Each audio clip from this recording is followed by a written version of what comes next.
Hey guys, welcome to another RC Mayhem tutorial. Today I'm going to be showing you how to set the gear mesh between your pinion and spur gear. So to do this, you're going to need some paper. I use the Traxxas instructions to give you because why else would you need instructions, right? Like for setting the gear mesh. And something to loosen the screws from your motor so then you can adjust them. So if this is your first time on the channel, this is my Traxxas Rustler Beast. This is basically a go over anything kind of car. It's got 2.8 trenchers on it, a nice body that I painted. Everything's dyed in it except the transmission. It's got the castle system in it. Ton of upgrades on this thing. So let's go ahead, and the first thing we need to do to set the gear mesh is to remove the tire with a nut in there, and then to remove the screws holding on the dust cover, which is there was one right there, and then one down in there. Alright guys, so with all of that off, we can move on to the next step. Now the next step is to loosen both of these screws. Make sure they're still connected to the motor so the motor can just pivot along here.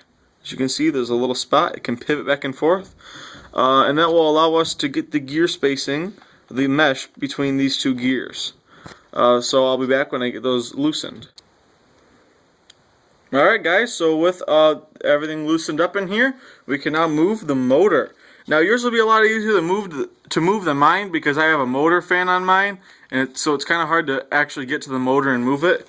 But it will move, as you can see. See, it'll move a little bit. It'll be a lot easier for you to move because you won't have a fan on here probably. So when you can loosen it up and be able to move it, but make sure that the screws are still intact in here, you're just going to take some of your, you can use any kind of paper. I just use the instructions for the parts that I buy. Like this is a diff gear. I stripped out diff gear. So I have some paper with that. Just cut off a nice little piece, so I can get it with one hand. That'll work. So then you just want to stick it in the gear and then push it down. It's kind of hard to do with one hand. And then make sure it's just in there. Then you'll see it'll start indenting the paper with the gear. Get it to focus. So you'll see it's just starting to indent them gears right there. So when you have it like that, then push your motor. So twist it like that, twist it up. So then it'll go up this groove in here, go up it. So there's still some on the other side. Make sure it goes up, and then push it against the motor as tight as you can. Alright, after your pinion gear is firmly up against your spur gear by twisting the motor, all you need to do is tighten down these two screws and then remove the piece of paper in here. Alright, and after everything is all said and done in here, you know that you did it right if you can hear this click. If you can hear that click, then you have pretty much the best spacing you can get if you did it with this method. Now, some of the other methods that people use is they will actually put the motor, which would then go to the pinion gear, and push it as close as they can to the spur gear, and then back it off and move the spur gear until they can hear that click. And then they know they have the spacing pretty much good.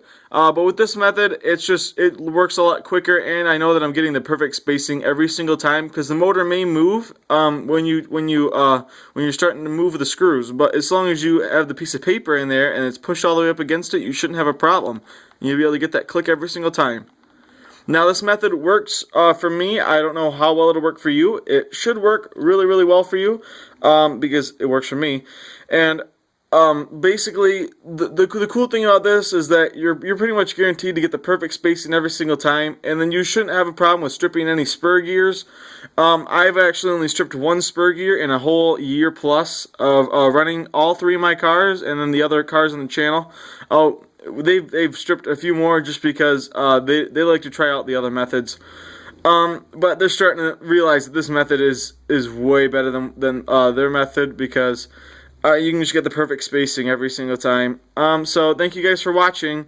And just as the last part, if you didn't know already, I mean, you got to put your gear cover back on. So to do that, just put the screw in right there, and then one down in there, and then put your tire back on with that nut. And then you guys are good. That'll pretty much wrap this up. So this is your first time on this channel. Check out my other videos. I got some pretty cool run videos of this car, and then all the other cars. This is my Rustler two-wheel drive Beast. We have another Rustler two-wheel drive on the channel named Chaos. We have a Bandit. named Reaper. We have two Traxxas / two-wheel drives. One of them is named Inferno. The other one is Insanity. We also have Traxxas Stampede two-wheel drive that is named Delta. So with all these RCs, if you guys have a Traxxas 1/10 scale car that's two-wheel drive, we have a car for it. So if you want to watch some videos on any of those cars, go ahead and check out the channel, and I'll catch you guys in the next video. Keep RCing.